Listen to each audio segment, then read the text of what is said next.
Before we get going with this week's episode, a word from our friends at Keeneland Racecourse. The fall meet is upon us, and it's one of the most important meets as we get closer and closer to the Breeders' Cup World Championships. Let's run through some of the key notes for the 2021 fall meet at Keeneland. The Turf Pick 3, it's new for the fall meeting. $3 minimum wager follows the same rules as the traditional Pick 3 with a 15% takeout. This is the first wager of its kind to be offered, and it appears as a separate event on wagering terminals and ADWs named the Keeneland Turf Pick 3.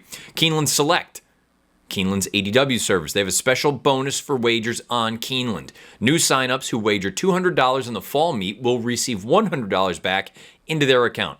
Wager another $100 for a total of $300 in your first 30 days, and you receive another $100 back.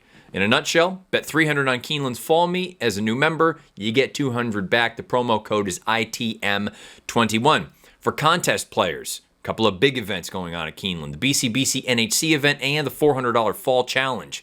Let's start off with the BCBC NHC contest. It will take place on Saturday, October the 16th. That is QE2 Day. Down at Keeneland, it's open to both in-person and remote participation. The $400 Fall Challenge is on Sunday, October the 17th, but it must be played in person. You need to be on site at Keeneland in order to play. For all the details, head on over to keeneland.com/racing/wagering. Now, the guaranteed menu of wagers offered throughout the Keeneland meet. There are a number of guaranteed pick 4s and pick 5s over the course of the few weeks. Friday, October the 8th, there will be a $200,000 guaranteed pick 4. Saturday, October the 9th, $300,000 guaranteed all-stakes pick 5, $400,000 guaranteed all-stakes pick 4. Friday, October the 15th, a $200,000 guaranteed pick 4. Saturday, October the 16th, $300,000 guaranteed pick 4. Friday, October the 22nd, a $200,000 guaranteed pick 4. And Saturday, October the 23rd, a $300,000 guaranteed pick 4. More wagers offered still to come. Breeders' Cup Challenge pick 6. Cross-country wager between Keeneland and Naira. This will cover the 6 Breeders' Cup Challenge Series races at Keeneland and Belmont on Saturday the 9th and Sunday the 10th. That's this coming weekend. The Breeders' Cup Challenge Series races that are happening in New York and at Keeneland, they'll be part of a cross-country Breeders' Cup Challenge Pick 6. You're going to want to take note of that, obviously, and just the general notes. You've got 22 stakes races, 12 of them coming on the grass, and 10 Breeders' Cup Challenge Series winning your in-events. It is the Keeneland Fall 2021 meeting, and it's something you certainly want to be involved with. Now, on to episode 85 of the show.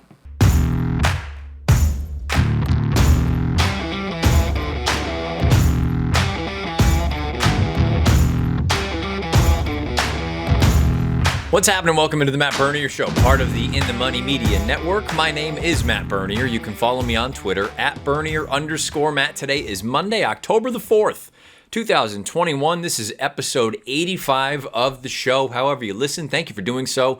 Many ways to find the podcast. If you're audio only, you've got Apple Podcasts, Spotify, SoundCloud, InTheMoneyPodcast.com. If you're someone who likes to watch along, you can head on over to YouTube, search bar Matt Bernier Show. You'll get this episode along with the 84 prior. Nice episode here this afternoon. Going to sit down and chat with my buddy Dan Illman from the Daily Racing Form.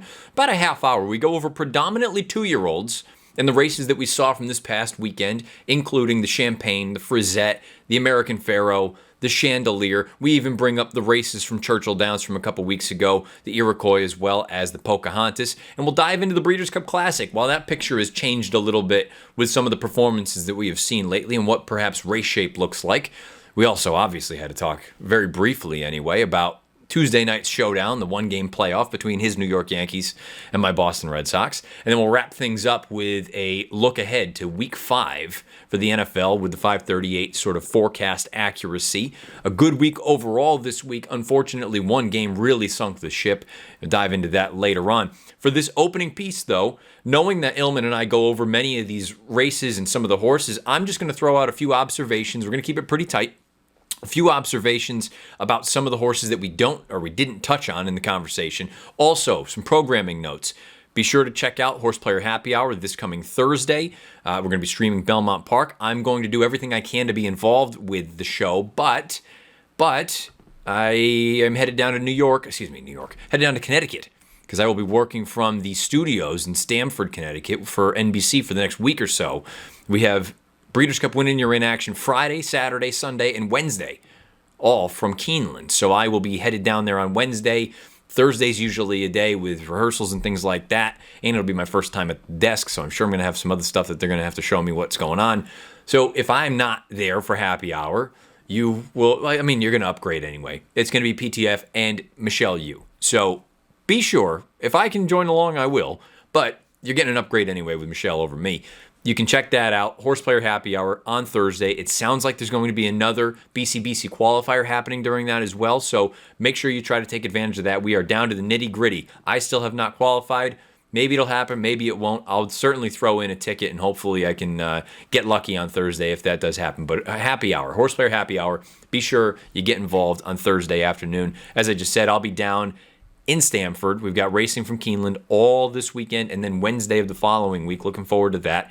And that's basically about it from a programming standpoint, just to kind of get you caught up. Next Monday's show, because I will be in a hotel, is more likely than not just audio, and it'll probably be pretty brief because relying on upload speeds in a hotel, not ideal for anybody that's ever had to do any of that sort of stuff. So likely to just be audio only, and I'll try to keep it relatively brief, and most of it will be going back and looking at what happened at Keeneland the weekend prior. So that is a little bit of what's to come.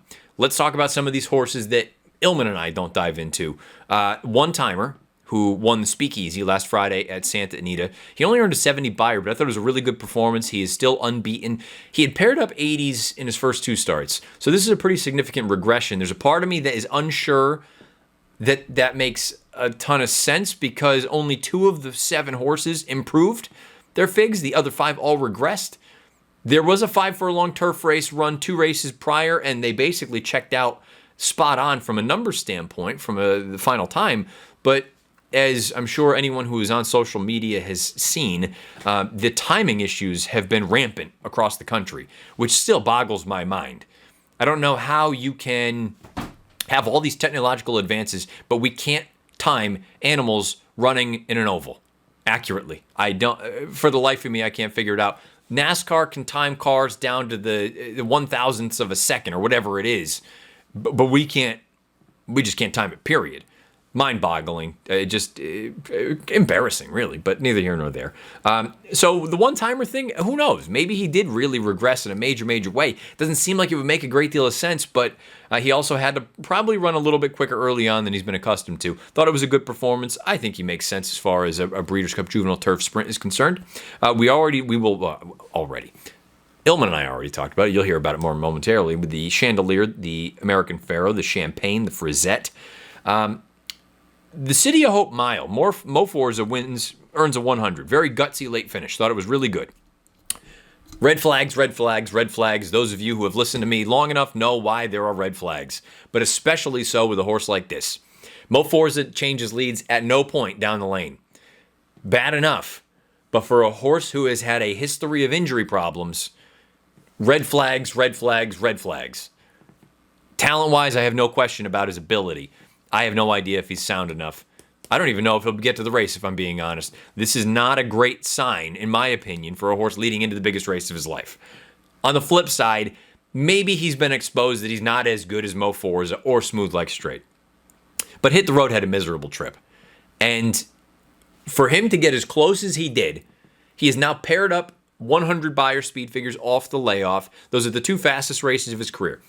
He needs to improve, but I don't think it's out of the realm of possibility, and at what could be a giant price, maybe Hit the Road is one to consider for a race like the Breeders' Cup Mile.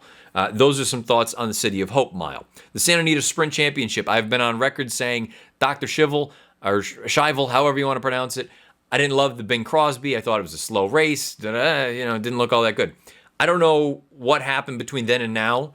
That horse that won the Santa Anita Sprint Championship on Saturday with a 103 buyer, that's a legitimate sprinter. Now, is he good enough to beat Jackie's Warrior? Probably not. But knowing the horse is going to be a large price and knowing, all things considered, that he's not that far off. Yes, he's slower than Jackie's Warrior, but he's not miles behind.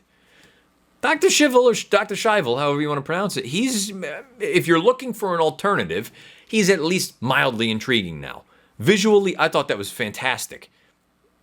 A far cry from that Bing Crosby, put it that way. I thought he looked really good, and that kind of effort, I think, at least makes him mildly intriguing going forward. And then I'll just do a quick overview of the classic preps, but Illman and I dive into this. Medina Spirit wins the Awesome Again with a 107. Knicks Go wins the Lucas Classic with a 104. Art Collector wins the Woodward with a 107. All three of them do it in gate-to-wire fashion. Medina Spirit and Knicks Go, this could be setting the table for something that I didn't think was possible. For the longest time, to go back a few episodes, I brought up, who's going to go with Knicks Go early on? Who has the kind of gas early on? Who is not only fast enough early, but talented enough? That was the fast race that I've been waiting on from Medina Spirit.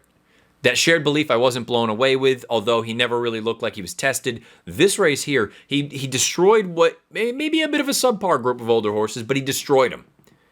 He looked really good, and from a 107 buyer standpoint, with a horse who could potentially be fast. I don't think he's as fast naturally as Knicks Go is, but I think he could at least be there.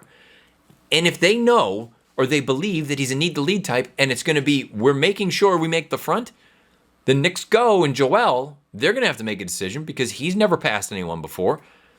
All of a sudden, those two, if they hook up early, maybe it's a 2-speed number, or maybe they duel each other into the ground, set it up for a horse like Art Collector, a horse like Hot Rod Charlie, a horse like Essential Quality, or someone else. Max Field, remarkably consistent. I don't know that he's good enough to win the Classic. And you'll hear, I bring it up with Dan, a possibility for what I would at least like to think, because he's rock solid. 105, 105, 103, 105. Those were his last 4 races from a buyer speed figure standpoint. He's very fast. He's very good.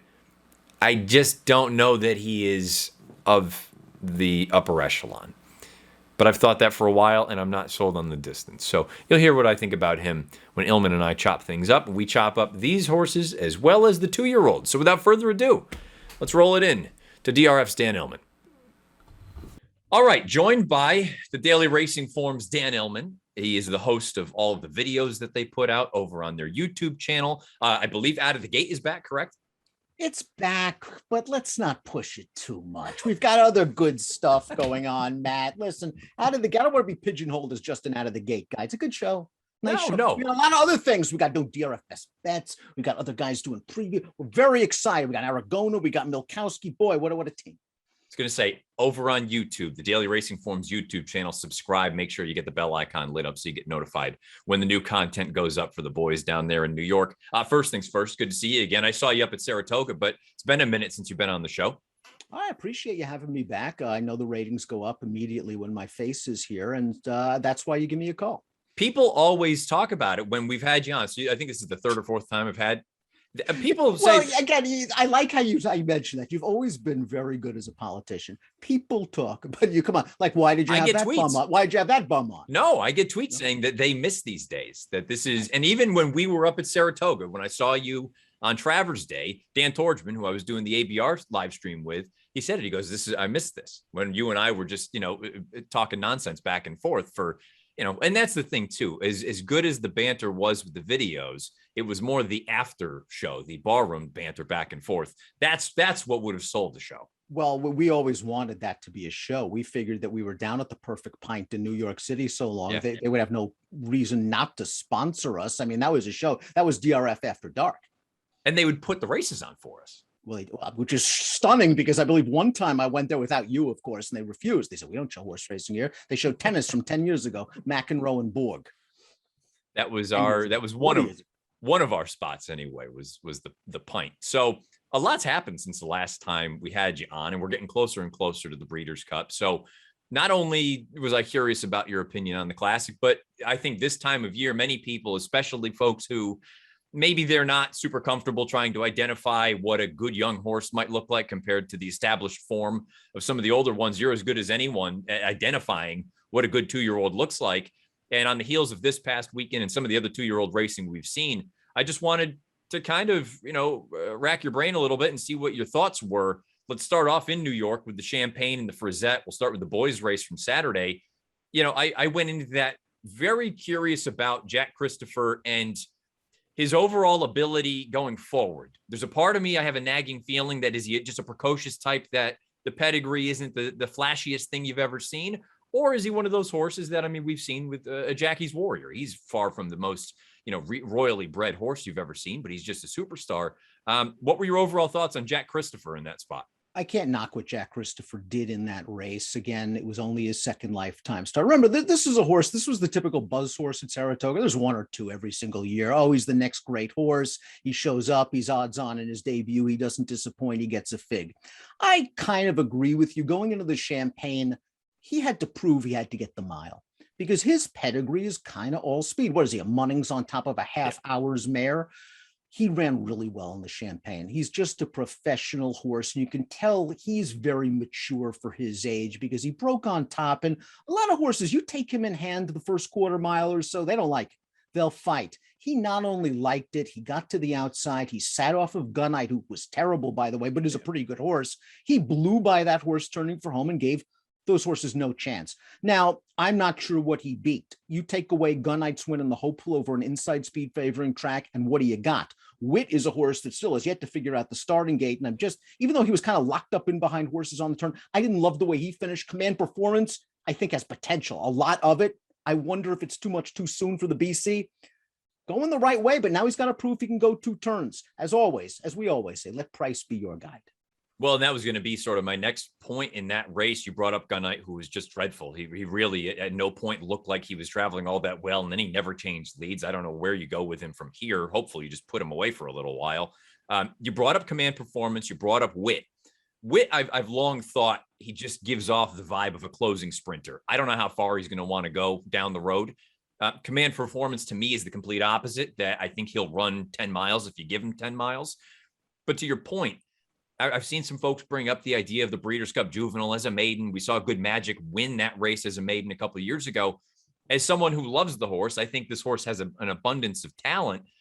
I almost would rather a race like the Remsen, where you give him a little bit more time, give him another, 2 months or so to just regroup and continue to grow, because I think he's a little bit of a goofball as well.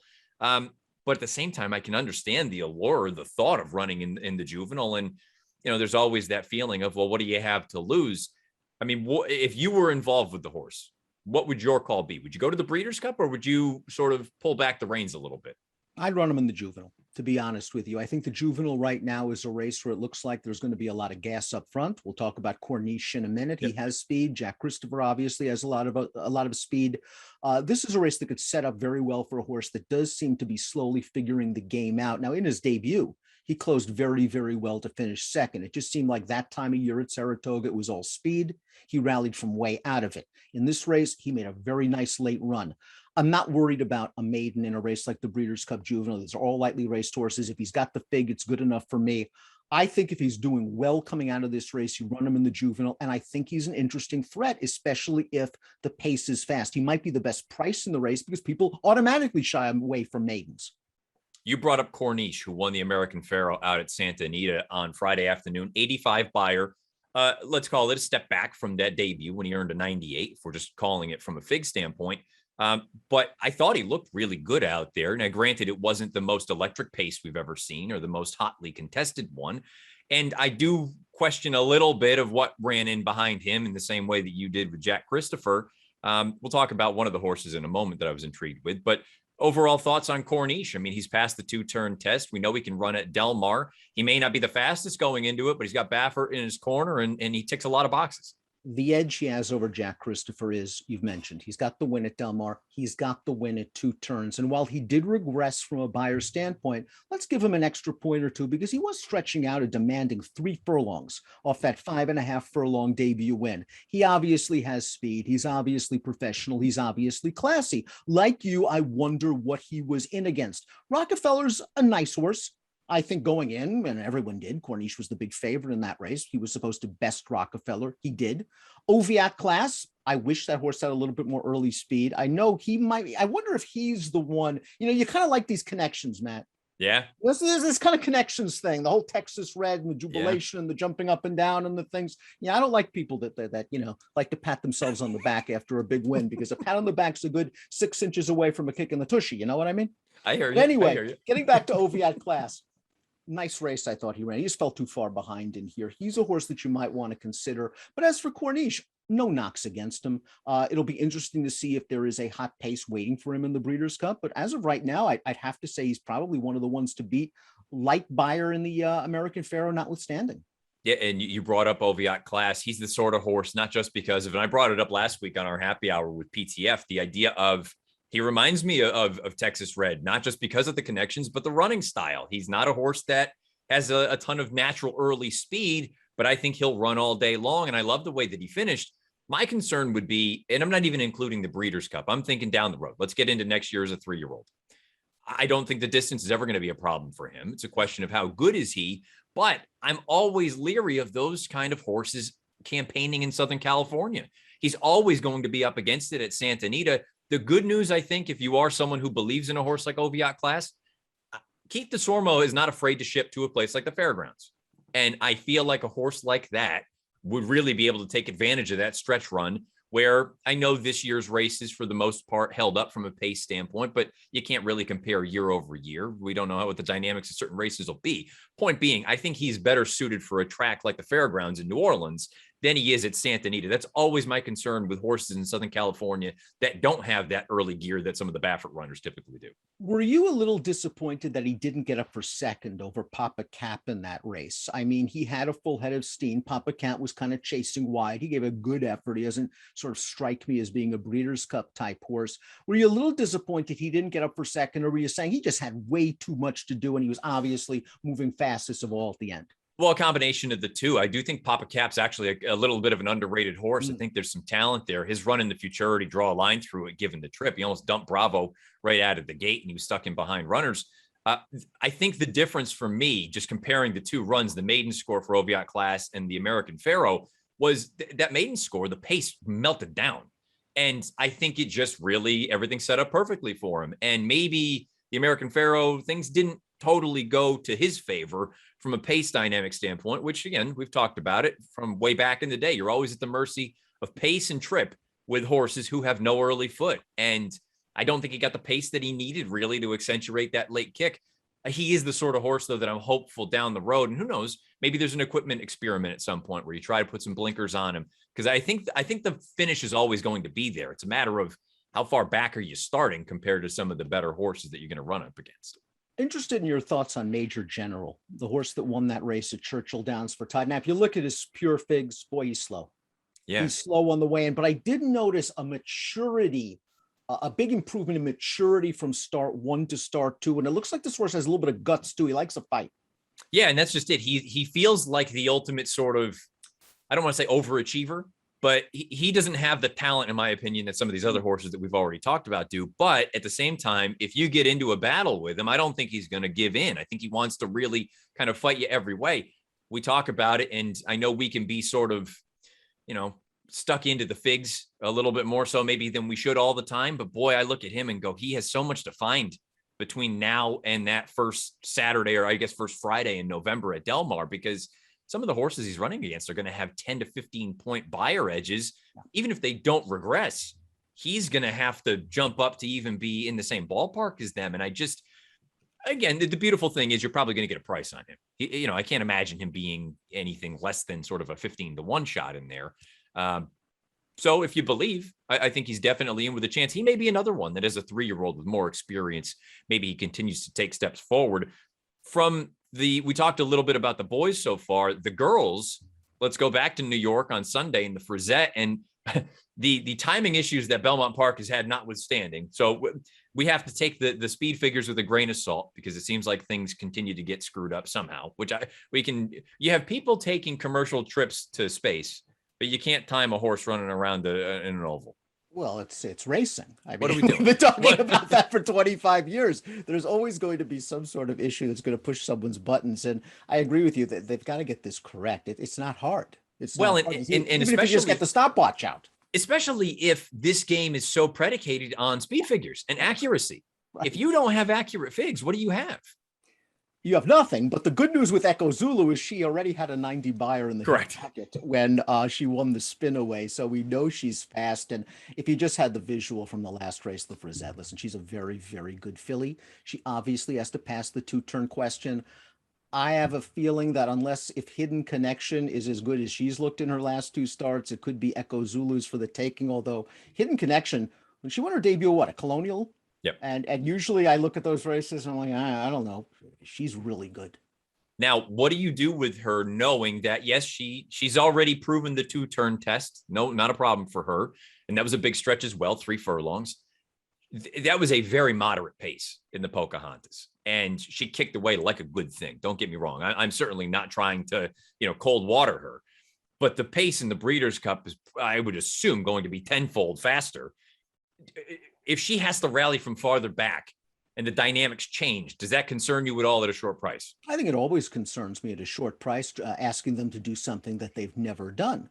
Plus, she's got to deal with the big ship, while as does Echo Zulu. I think Hidden Connection might have some more things working against her, simply because I'm not sure she's going to be as used to what could be a very, very fast pace. But we're looking at Echo Zulu, we're looking at Hidden Connection. We talk about figs. Like these horses, they've got fast races. They got very visually impressive races. But I wonder if the Juvenile fillies comes down to race flow, Sure, where there's going to be a hot pace. And I think we saw a very, very good filly last week in Southern California. I thought the D'Amato trained horse, Ain't Easy, Yep. very, very impressive.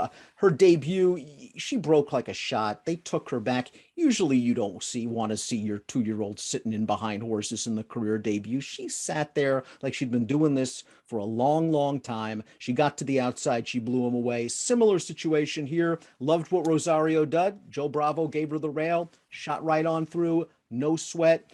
Stunned the Grace Adler, didn't perform up to snuff, but boy, I think we've got a little bit of a star. I think if she goes off at any kind of a price, she's the one you've got to be considering.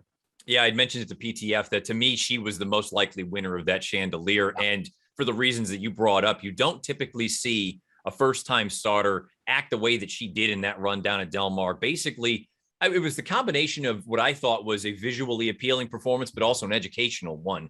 And I don't think that's a common thing to have the two of them married together. For her to win the way that she did in the chandelier, you're right. The fig is a little light compared to Hidden Connection, certainly compared to Echo Zulu. But my concern is, or not my concern, my thought is going to be the 2-turn test, not a problem. Del Mar, not a problem. She's shown that she can handle different sort of circumstances thrown her way. You brought up the professionalism with Jack Christopher. She has it in spades. I'm with you. I mean, I think she is a very compelling case for kind of going against the grain from a speed figure standpoint. For those of you that are just all in on figs, she's not going to look that appealing. I think for the folks who watch the tape, she's going to be one of the more intriguing candidates. And here, simply to your point, she's probably going to be a price. And I would urge everyone at home again, while figs are, the way and the light, with these 2-year-olds, we should treat them with several grains of salt, simply because these horses are maturing each and every day. And we have seen horses improve by leaps and bounds from one start to another, sometimes as much as 10 to 12 points. So keep that in mind. Even if your horse going into a Breeders' Cup 2-year-old race doesn't have the fig, if you feel they have the upside, if they've shown something, you might be onto something at a price. You mentioned a horse that we haven't seen run in a little while, but they're going to go right to the Breeders' Cup with him, and he'll kind of be the last 2-year-old that we really dive into in Pinehurst. He's a fast horse. We know that. He's another Baffert. From a running style standpoint, he is one that figures to be forwardly placed in that race, especially given how sharp he's likely to be with the time off. I mean, isn't he kind of the wild card in the group? Because we know he's good, but he's been gone for so long. He's going to have a number of firsts that he's going to encounter in that Breeders' Cup Juvenile. And the fact that Baffert's going to run him in the Breeders' Cup Juvenile, I think, is a gigantic thumbs up. I know a lot of folks are going to be worried. Okay, it's a layoff. Okay, he's stretching out. Okay, there's other speed in the race. I'm not worried about layoffs with Baffert. He knows what he's doing. This is a very, very compelling horse for the Breeders' Cup Juvenile. I think Corniche is good. No doubt about it. I think Jack Christopher is good, but I think it's fair to have questions about either one of those two horses, which is why you might be interested in a horse like Oviatt Class, who's going to be a much better price than Pinehurst, by the way. I'm going to be very curious to see how Pinehurst is training coming into the Breeders' Cup Juvenile. I have a feeling we're going to see nothing but typical Baffert bullets. We talk about race shape a little bit. And before we let you go, we got to talk about the classic right now, where it doesn't look like you've got a very deep division by any stretch of the imagination. But I think in recent weeks anyway, My concern for a long time was there was no speed in the race. It was going to be Nick Sko by himself out there. And look, if he couldn't get a mile and a quarter, he couldn't get that, but he was going to have the lead. Now I'm not so sure that that's the case because Medina Spirit, who I was waiting for him to run a fast race, and he finally did. And say what you will about the field and the awesome again, he put the boots to some solid older horses. They're not good. They may not be superstars, but they were decent enough. And he did it in a way that I've long maintained. I'm curious your thoughts. I think he absolutely needs the lead. If that's the case, if that is the case, first answer whether you believe that to be the case or not. But if it is, under what scenario is there going to be one or the other, Nick Sko or Medina Spirit, relinquishing the lead? Does it set up for some wicked duel and you have some horses that can take advantage? I believe he needs the lead, A. B, it's going to come down to post position, I think, to determine ultimately who's going to the front. But I think that Bob Baffert is going to tell Johnny V, you take the track away from Nick Sko. Just as what's his name did with Nick Sko in the, what was it, the Saudi Cup? Yep. Yeah, it was and you take the track away from Nick Sko and you make him beat you a different way. And if Medina Spirit isn't good enough, fine. I think Baffert has a lot of confidence in Medina Spirit. I think he's going to be sending that horse. We're forgetting that Art Collector has got a good amount of early speed. We saw that in the Woodward. We forget that Hot Rod Charlie has a good amount of tactical speed. He's going to be forwardly placed on paper, and it sometimes doesn't play out on the track, which is what makes horse racing wonderful and frustrating at the same time. It should be a fast pace. So, okay, who's the closer? Well, is an essential quality the most likely sort of stalker closer that can adapt to everything? He's not obviously the most interesting horse that we could talk about because he could very well be the favorite in this race, but he should get a great setup. What about Max Player? I was going to ask you about Max Player. Yeah. Now, it's interesting that his sort of improvement has coincided with him getting closer to the pace. And I don't know if that's what they want him to do in here, but we know a mile and a quarter isn't a problem. I have a feeling Asmussen might have something with this horse because you know he's going to be a decent price. Well, in the way that you've laid out sort of the pace scenario, and you're right, it's not as though Art Collector and Hot Rod Charlie are void of early foot. They've both been on the lead in a couple of their starts, and we just saw Art Collector win wire to wire, or gate to wire, I should say, in the Woodward with a 107 buyer. I'm starting to envision a scenario where Nick Sko is forward. He goes. You've got Medina Spirit. You've got those two that we just spoke about right up there as well. Maybe not dueling, but I think they're going to be pushing things. And then I feel like you get that Max Player kind of position. And admittedly, from a Fig standpoint, he's light. He's got a career best number of 102. But it's hard for me, as someone who was dubious going into the Jockey Club Gold Cup, to watch the way that in his 2 mile and a quarter races this year that he has finished. Yeah. He's finished. I can say with confidence the mile and a quarter won't be the thing that gets him beaten. And I don't know that I can say that about everyone else. And what do you do with Maxfield?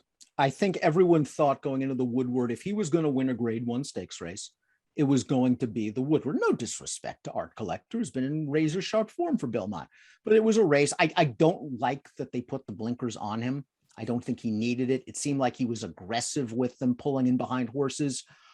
He just didn't look very comfortable for me. I thought that was a bad loss, even though he finished second, but he's the kind of horse that could get a setup as well. And maybe the rats like me will be deserting the ship. Now, I don't want to say out of line, but I've long thought that a mile and a quarter is not really his game, Maxfield. I think he is much more of a middle distance type. He's rock solid. I mean, his last 4 races, he's earned buyers of 105, 105, 103, and 105. He's very consistent. I'm almost at a point now where if you're looking at it from a likely standpoint of trying to win, I think he's actually more likely to win a race like the Dirt Mile. And I know that sounds maybe a little out of left field because you've got Life is Good in there. You'll probably have Silver State in there. You'll have a number of really talented horses, Mind Control. Yeah. But I'm not convinced. For me, that would almost be class relief. And perhaps at a distance that may be better suited for him, specifically of the 2-turn mile variety compared to, a 1-turn mile or a 1-turn mile on an eighth like we saw on Saturday. I don't know. I mean, I feel like, is there a forward move for him? Because I don't really know that there is. And if there's not, I have to assume it's going to take somewhere around a 110 to win the race, the Classic. I've been waiting for the forward move from Maxfield. I really liked Stephen Foster. I really was very impressed with that race. I was looking forward to seeing what he could do against Nick Sko in the race at Saratoga, the Jockey Club, the Whitney, pardon me. And he ran fine. He ran fine to be second that day. I guess he was a little bit wide on the backstretch and into the second turn. I was expecting finally him to show up in the Jockey Club didn't happen. In the Woodward, pardon me, didn't happen. I don't know. I think I'm kind of just getting tired of his act, Maxfield, and maybe that'll just put him into the winner's circle. He's going to get a good trip, but I'm kind of with you. I'm not sure about the 1.25 miles for him. Is By My Standard still around? I don't know for certain. Look, I'm a fan of the horse. I think he's proven himself to be a grade 1/2 type, 1.5. He's honest though, and he's going to get a setup if he runs in a race like this. He's a horse that if he happens to be showing up, because I have no idea where he's been, he looked good in a couple of his races at a mile earlier this year, which we thought were a little bit short for him. Maybe he's a sleeper somewhere in the Breeders' Cup picture. If I throw a couple of prices at you before we let you go for the Classic, and it's not necessarily a pick, but of these prices, which ones are kind of appetizing to you? Okay. Knicks Go is 5-2. What does that do for you? Ooh, listen, on numbers, on consistency, on connections, 5-2 is pretty good on pace scenario. And I believe the difficulty of him navigating 1.25 miles, you can have him. Essential Quality at 4. Now, these odds are also offered somewhere else. No, I have a feeling. I had a feeling. I know. I had a feeling that somewhere. Yeah, I take him at 4. 4-1. I mean, doesn't he feel like he can adapt to anything? I think he can adapt to any pace scenario. I think he's very, very good. I think you have a lot of question marks with the older horses. 4-1, I think is extremely fair. 7 on Hot Rod Charlie. I'm the worst guy to ask because I'm not a Hot Rod Charlie fan. And I don't mean to interrupt you, but I have to ask because when the minute I watched the replay of that race, I said, I mean, against better horses, I can't back him based on that. Although we have, I mean, listen, we've seen horses like Gun Runner and others, they did sustain their run when they on their right lead all the way down to the wire and fine. His Pennsylvania Derby is very good. He runs fast races. He has tactical speed. He's just a nice horse, and 7-1 might be a very good price for him. I'm just not a fan of him. I think that if he's going against the better olders and a horse like Essential Quality, who had his number in the Belmont, I mean, they both ran great, but Essential Quality carried way more ground than he didn't beat him on the square. I thought, I think he's up against it. 7-1, it's not bad price. I'm just going to take my natural inclination to fade him as I always do, and I'm usually wrong. And the final 3 that they're just in a little group of 8 would be Art Collector, Max Player, and Medina Spirit. I mean, Max Player at 8-1 doesn't entice me, but I don't see him being 8-1 day of. I think he's probably closer to 15, given I mean, you have to factor in too. You got to, I mean, some of these horses are going to be closer to 9-5 or 2-1 than they are going to be to 4 or 6-1. Oh, right? Sure. Yeah. I 8-1 on Max Player. I think you probably get more come the day of. If you happen to take 8-1, I'm not sure I would take 8-1 because I still think that even though he's looked good going 1.25 miles, he's done it against sort of inferior competition. No disrespect to Mystic Guide, who's very, very good, but obviously got hurt during that race. Medina Spirit 8-1 pace scenario worries me, but boy, how's everyone going to feel? Well, when he goes wire to wire. I mean, it pays $18, and all you hear is woo in the winner's circle. Listen. What happens? I mean, obviously, horse racing Twitter just blows up. Well, isn't in reality that one of the likelier scenarios? The likely scenario is Gamine by 10. Sure okay. Why not Medina Spirit? Let's just take the 2-year-old race, and okay, it's either Pinehurst or Corniche. Yeah, and we'll just keep rolling. We'll just keep rolling. I mean, from a classic standpoint, in reality, if you have questions about how far Knicks Go wants to go, or you have questions about his ability to pass anyone, like I do, I don't think he'd pass a parked car. Medina Spirit right to the front, and he has never lost when he has been able to make the lead. No, and the funny thing is, if you take all the controversy out, Medina Spirit would be the plucky little underdog. Such a likable horse. No pedigree whatsoever, just gutsy, has got speed, great story. Now it's not a great story, no matter what happens. And, I don't know. I'm just curious what happens if he wins. I'll be hiding behind a table somewhere. There's going to be a riot. The good son of Protonico. Don't sleep on good. Fletcher makes stallions. I tell you what, Todd knows how to make a stallion. There's no two ways around that. And I think I listened to the stakes preview that you and Beard did for the Champagne, and I loved the way that you put it. It's like the old days. Todd's got three. And I think, look, I think he's got a number of really nice young horses, and hopefully they all turn into good 3-year-olds next year. I've kept you for too long, but we have to acknowledge 8:05 tomorrow night at Fenway Park. New York Yankee baseball taking on the Boston Red Sox. It's a one-game winner take all. Garrett Cole and your son Nathan Eovaldi, who you smoked out Eovaldi when he was still with the Marlins, I think, all those years ago. Not just a one-trick pony, not just a brilliant horse racing prognosticator, but also knows literature, foreign languages, film, history, geography, etc. But yes, also, don't forget philosophy, also baseball. Yeah. I was talking with some relatives down at this wedding in New York this weekend, and we kind of said we would almost rather, if this was the scenario, that the game would be in Yankee Stadium as opposed to Fenway Park, with the way that the Yankees just tore through, last weekend. And to be fair, some of the better hitters for the Red Sox happen to be left-handed, and I think that would go a long way. I have a question for you. What version of JD are we going to get on Tuesday? The good version? Well, yeah, I think you need the good version. Well, they need, but I think you need the good version. Up? It's a very tough task for JD against Cole. He's going to have to show he's worth the money. And I'm JD's biggest fan, and I think that he's the guy that is going to have a plan going to the plate. If there's one guy that actually has a plan. These sort of games comes down to who makes the stupidest mistake and loses it for the team. And let me, been a Yankee fan my whole life. I know the Yankees. This is the situation I told you about a long time ago. Bases loaded. 1 out, tie game, 9th inning. You have a guy on third base. There's a fly ball to right field. Aaron Judge makes the play for the second out. Here's the tag. Here's the play at the plate. It's a strike. And you're out by a mile, Kike Hernandez, and Sanchez drops the ball. Sanchez forgets the ball. He makes the tag, but he forgets the ball. And that could easily happen. Or Sanchez, thinking it's 3 outs, walks off the field. Judge fires it at home, and there's no one there to catch it. The number of times you and I sat there saying Gary Sanchez, and by the way, his hitting has dropped off precipitously as well. But we sat there. He's obviously hitting 3 homers now. But I'm sure. Yeah, right. Put him in the winner's circle. But watching him play, this was years ago when he first came up. You and I are sitting there going, he can't be your catcher long term. There's no way. He can't do it now. What's he going to be like as he gets older? It's a good problem, I guess, to have, because Sanchez, they have some good young catchers coming up, supposedly the Yankees.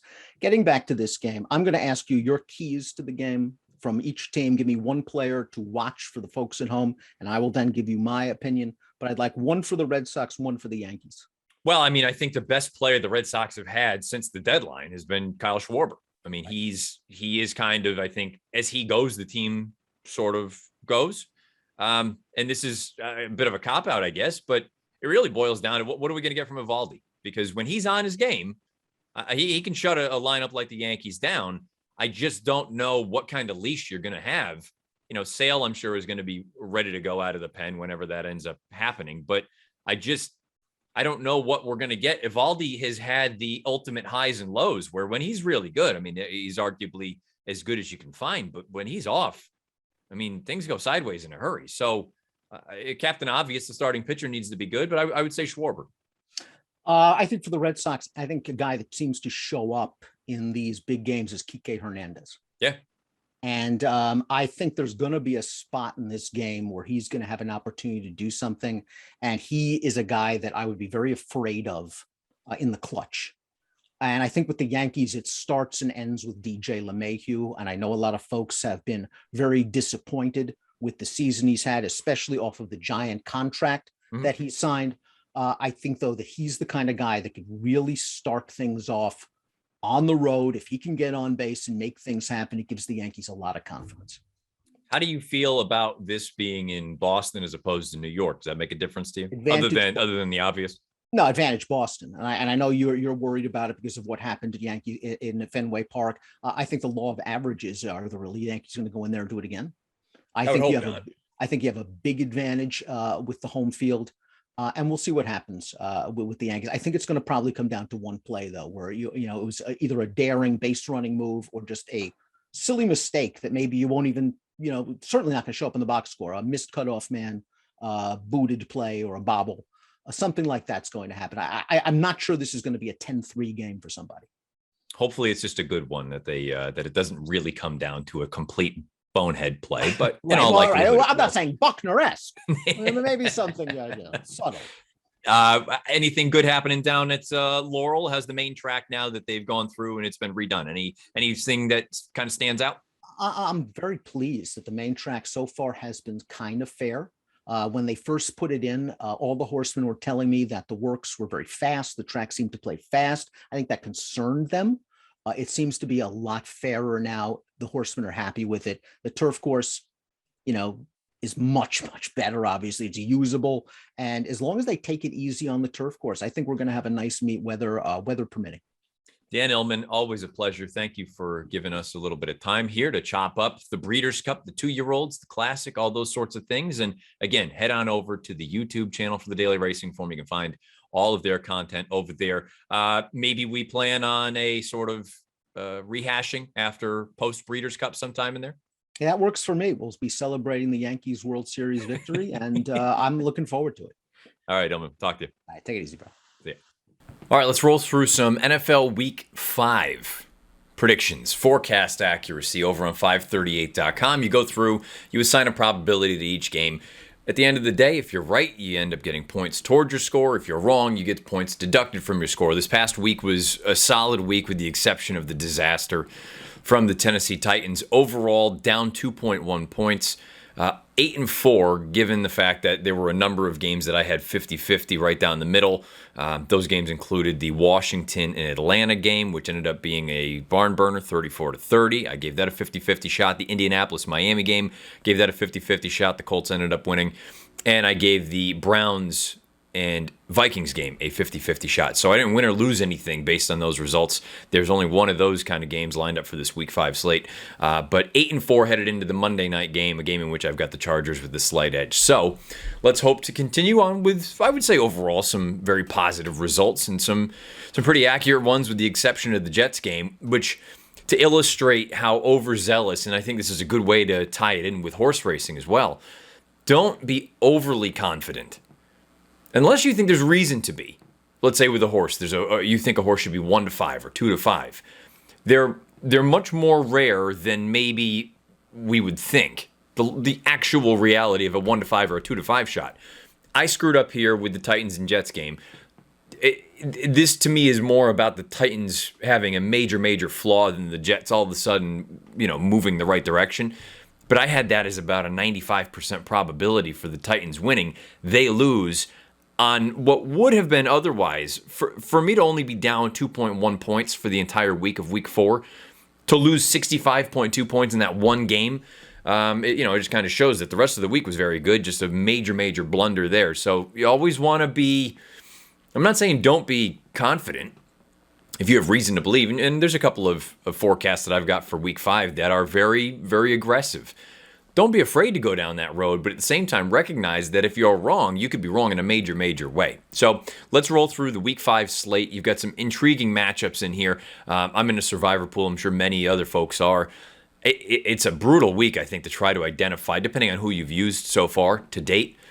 I mean, I've burned through some pretty quality teams so far, because I always feel like let's just make sure that we move on. Don't try to get too cute and find, a team that you think is going to be able to get it done and end up getting screwed over.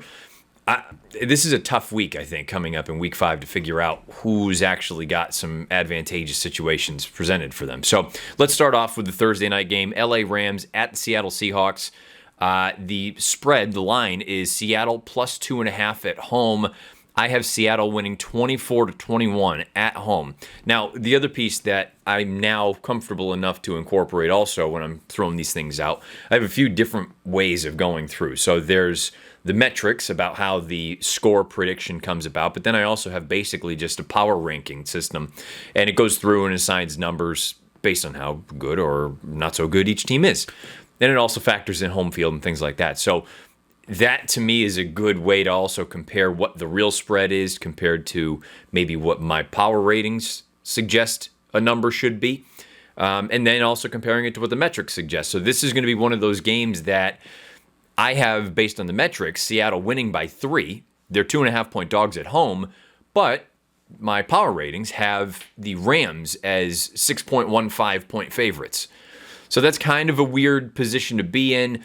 It would be a game that I wouldn't be opposed to taking a look at the money line, similar to what I did with the Seahawks last week against the 49ers. That felt like a must-win situation. They got the job done on the money line. I believe it was plus 130, somewhere thereabout. This would be one I'd at least consider a money line home dog situation for the Seahawks. Not because I don't believe in the Rams. I think the Rams are a top 10 team. But that division is just so loaded with quality from top to bottom in those 4. So we have Seattle winning 24-21 at home against the Rams on Thursday night. New York Jets at Atlanta Falcons. The spread is Atlanta minus 3.5. I have the Falcons winning 15-12. And based on the power ratings, I have the Falcons as 3.69 favorites. It kind of checks out. All the numbers do. And by the way, the Rams-Seahawks game, I have the Seahawks from a probability standpoint winning that game 58% of the time. I have the Falcons defeating the Jets at home 59% of the time. So that's where we land with that one. Philadelphia Eagles at the Carolina Panthers. The spread is minus 4 in favor of Carolina at home.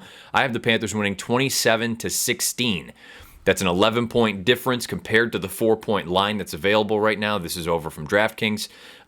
The interesting thing for me, and again, if you can put together different things, and by no means am I suggesting my models or my numbers are brilliant. There are people that go much more into the weeds with certain categories than I do. But I'm pretty confident in what I've got together. The power rating is Carolina minus 11.5.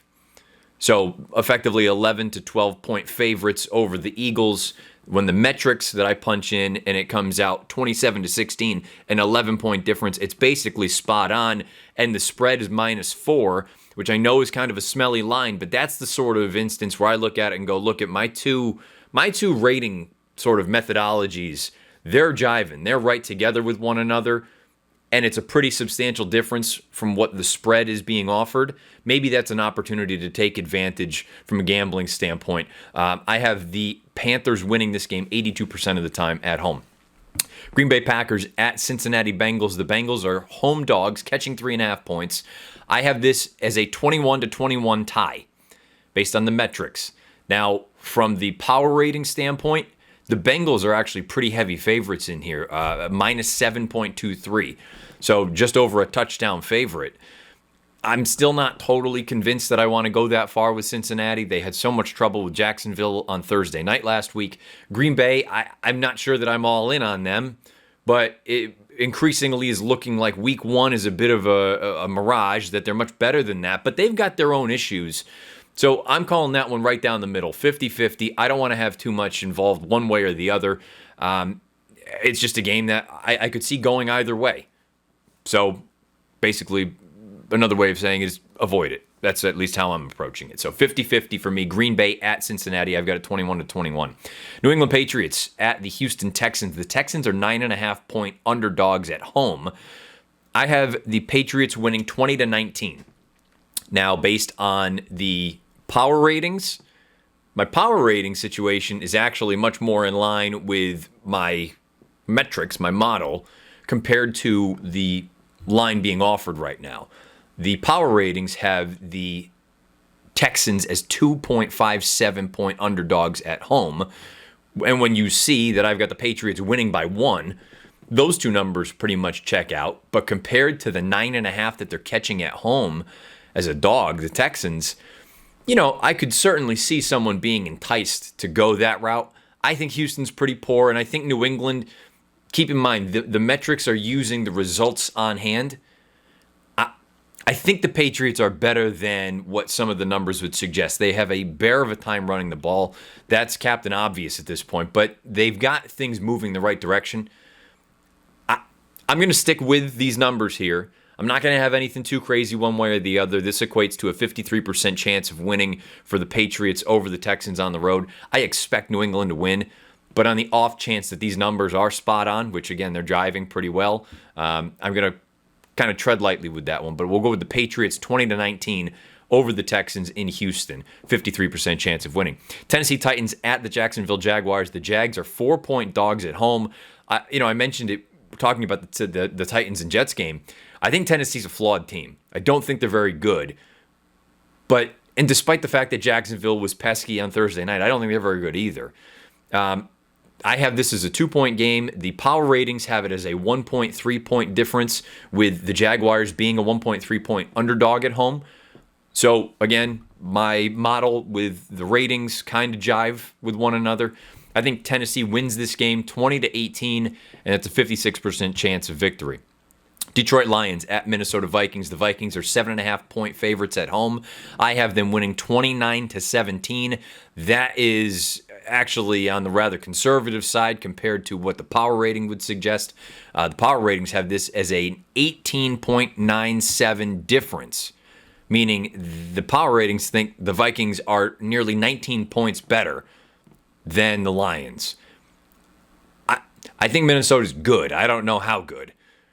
We've seen this story before where they can lose games that they're not supposed to lose, very much like the Cowboys, who we'll talk about in a moment. But I do think when push comes to shove, maybe they don't end up covering or scoring the sort of numbers that the model and the ratings suggest. 12 points for the model, 19 points for the ratings. Maybe that 7.5-point spread is a little bit more on par. But I do think the Vikings win this game 73% of the time. I'm comfortable with that. Denver Broncos at the Pittsburgh Steelers. The Steelers are 1-point favorites. I think this could be a gross game, especially if Teddy doesn't play for the Broncos, and that doesn't seem like it's a very likely situation with the whole concussion thing. I have Pittsburgh as gross as they have looked, and I don't think they're very good. I have Pittsburgh winning predominantly because of the home field, 14-10. Not the most intriguing game on paper. The numbers don't totally jive. The ratings have the Steelers as 5.11-point underdogs against the Broncos, but the model has the Steelers winning by 4. So I'll stick with that. Pittsburgh winning 14-10 over Denver. That's a 55% chance of happening. Miami Dolphins at the Tampa Bay Buccaneers. The Bucs are 10-point favorites at home. I have them winning 23-10. From a rating standpoint, that makes sense as well because the ratings have the Bucs as 13.03-point favorites. And when I see that, and I see that my model has a 13-point difference, I'm pretty much all in on that. I like the idea there. Based on those numbers, they would cover the 10 points. I have them winning Tampa Bay 90% of the time. New Orleans Saints at the Washington football team. This is a very intriguing one as well. The football team is 1.5-point dogs at home against the Saints. Now, I brought up last week with that Saints-Giants game that I wasn't totally convinced that the Saints were what some of the numbers would suggest they were. And sure enough, they somehow cough it up to the Giants on the road. Having said that, Washington is a bit of a mess right now, and I know they scored a bunch of points in that shootout with Atlanta, but I think New Orleans is better than Atlanta, in my opinion. Maybe not by leaps and bounds, but they're better. And maybe they don't win by 13. The power ratings, I have them favored by 8.99 points. But I do think they're considerably better than Washington, who they're having many of their own issues. I'll go with the Saints 23-10 on the road against the Washington football team. That's an 88% chance of victory for the Saints. Chicago Bears at Las Vegas Raiders. Raiders -6. This game could change slightly based on the spreads with whatever happens on Monday night. I have the Raiders winning 23-14 at home. That's a 9-point difference. The power ratings have the Raiders favored by 9.73 points. It's all checking out. I have them winning 77% of the time over the Bears. Cleveland Browns at Los Angeles Chargers. Chargers are 1-point favorites. Another game that could change based on the Monday night result. I have the Chargers winning 18-15 at home against Cleveland.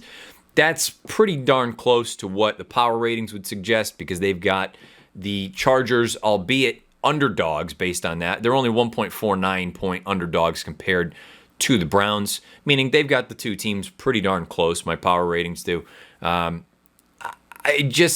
Cleveland is kind of a curious case because I don't want to say they beat the teams they're supposed to, and then when they've played some of the better teams, they can't quite get there. They're very close. They're very good, but I do wonder if you're really a Super Bowl caliber team, I think you're supposed to win next week. My numbers have the Chargers winning 18-15. We'll see if that ends up shaking out. That's a 59% likelihood for me for the Chargers. This game right here, the 49ers at the Cardinals, there is no line, I think probably because of the whole Garoppolo situation. If he's healthy, he's probably going to play. If he's not, it'll be Trey Lance. So that number's not out just yet because nobody knows. Regardless, I have the Cardinals winning 20-13 at home over the 49ers, which there's a massive discrepancy. I said it last week. I think the 49ers are kind of, I said it on producer Craig's pod, Odds on His Truth. I don't want to call them fraudulent, but I don't think they're as good as some folks have made them out to be. Based on the power ratings have the Cardinals as 18.48 point favorites in here. That's a massive, massive number. I don't know that I'm fully all in on that piece. Also remember, last year, Arizona and San Francisco played some absolute barn burners. I don't see any reason why that would be any different this time around. The Cardinals are still undefeated. San Francisco really needs the rebound after that loss to Seattle last week. Otherwise, they could find themselves in last in that NFC West. I'm going to go with the 20-13 result for Arizona winning. That's a 68% chance of happening. New York Giants at the Dallas Cowboys. The Cowboys are 7-point favorites. They look like they're legit. I have the Cowboys winning 28-10 over the Giants. That checks out with the power ratings, which have the Cowboys as 17.03 point favorites. 90% of the time, I think the Dallas Cowboys win this game, so we're going to go that route. And let's see, the Sunday night game is, I think, far and away the best game of the week. It's the Buffalo Bills at the Kansas City Chiefs. The line is Kansas City -2.5. Now, the power ratings, my power ratings have the Bills as 10.63 point favorites on the road. Buffalo hasn't played any real quality, but they have, to me, they've been the most complete team so far. We're going to find out how good they actually are on Sunday night against Kansas City. Kansas City has many, many issues. This is not the team from last year or the year before when they won the Super Bowl. They're turning the ball over a little bit more. They can't stop anyone. All these teams are running up and down the field on them. And when I say running, I mean it's a combination of both run and pass. But basically just offensively, they're marching. I think Buffalo's is legit. And I know a lot of people were going through at the beginning of the year. They were kind of the trendy Super Bowl team for a pick. I mean, this will be, you'll find out really what they are. I think they are legitimate, but they're going to need to prove it against a better team. Maybe this is it at Arrowhead on Sunday night. I've got the Bills winning 30-27 as 2.5 point underdogs. That checks out to a 60% probability. And the Monday night game next week, the Indianapolis Colts at the Baltimore Ravens. The Ravens are favored by 7. I have them winning 20-14. The power ratings suggest that the Ravens are 10.01 point favorites, so even a little bit more aggressive than the number that I've got from the model standpoint. But it checks out to a 66% chance of victory for the Ravens. There you have it. Some plays from Week 5, the upcoming Week 5 in the NFL. Let me know what your thoughts are about the first 4 games of the season. Let me know what you think about the Week 5 slate of games beneath the video player on YouTube or on Twitter at Bernier_Matt. There you have it. That'll do it for episode 85. However you've been listening, thank you for doing so. You can find the podcast anywhere you listen to your pods. You can watch it over on YouTube. And please follow me on Twitter at Bernier_Matt. Again, I'm headed down to Connecticut, going to be in studio going over racing from Keeneland Friday, Saturday, Sunday, and the following Wednesday.